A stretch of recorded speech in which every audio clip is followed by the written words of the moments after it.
No. You want to cut the blue wire. The blue wire. I don't know. Use a butter knife. Uh-oh. No. Use the red wire. Red what? I don't know. Take it out of the Foreman grill. Or the toaster. You never use that. Do something! Schmucks. Guess who's out of rehab? Welcome to week 11. We're back. Welcome to week 11 of the BPFFL Fantasy Football Show. And a big thank you to Commissioner Jake Steinhoff for keeping the ship afloat while I was in rehab. I am much better now and 100% sugar-free. Except for one thing that's so sweet it cannot be denied. This week's picks! We're going to start right off the bat with a match that on paper looks like crap.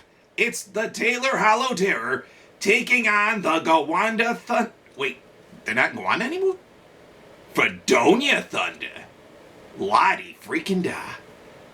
Okay, Taylor Hollow Terror versus the Fredonia Thunder.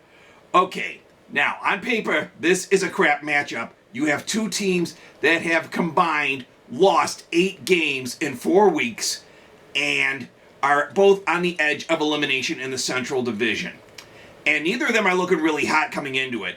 You have 5 players on the Terror going into a bye week, and the Thunder are going to be without Kyler Murray, I'm pretty willing to bet at this point. So, while both teams look useless, they're both going to be scrapping for their lives. This is going to be a bum fight. There's no question about it. It's nothing but a bum fight. And with that said, based solely on their past performances in championships, I'm giving this one to the Terror by a single point.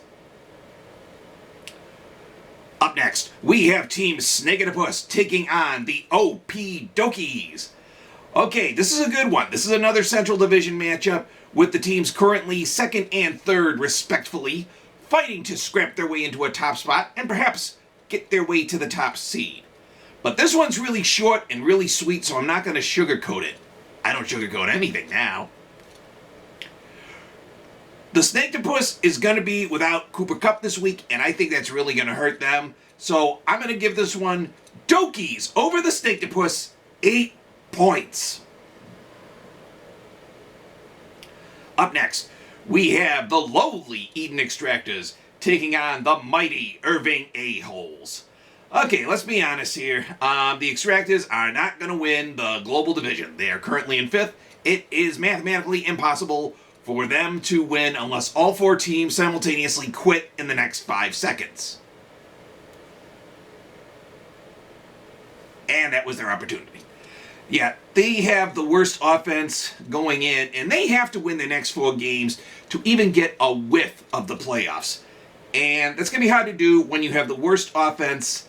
You're going up against a team that has both the number 1 offense and the number 1 defense in the entire league. And it's not going to be easy with Stephon Diggs and Travis Kelce looking to have hot weeks. So, Irving A-Holes over Extractors, 7 points. Up next, we have the High-Dye Hangman going up against the Scobeyville Senators. These are 2 very surprising teams in the last few weeks. The Hangmen have won 4 straight to work their way up to 2nd in Global.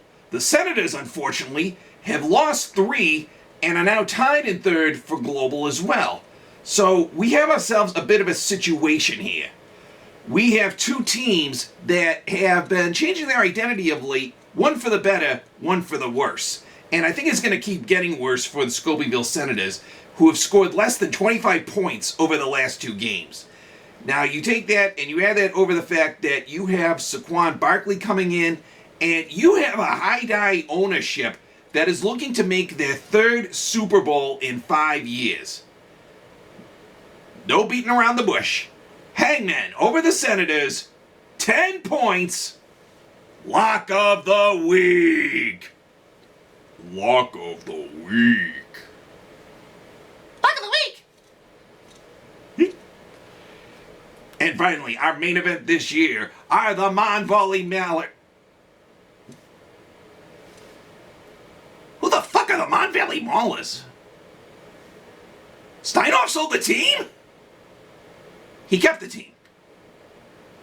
He moved the team, changed the name. They go into rehab. Everybody loses their goddamn minds.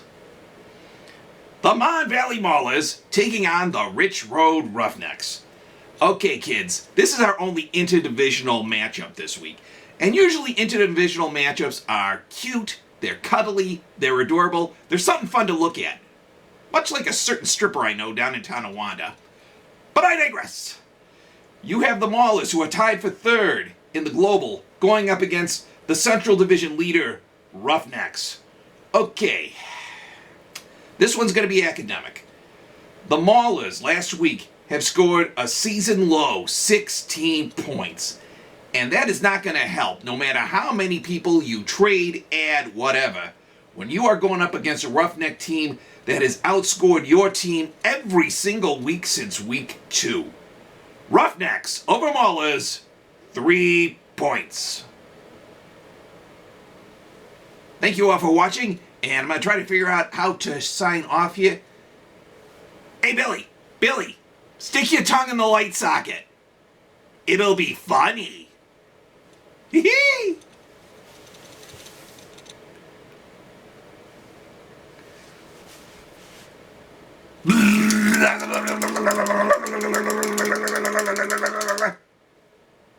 Spicy.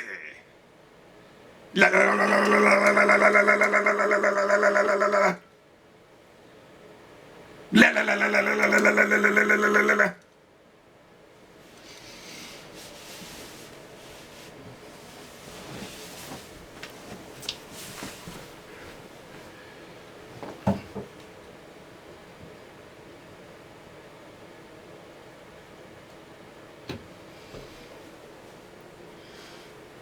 Okay, Timmy, I think you broke the camera. Give it back.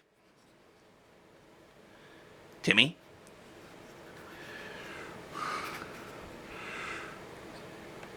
Tune in next week for a pirated edition of Johnny Vegas.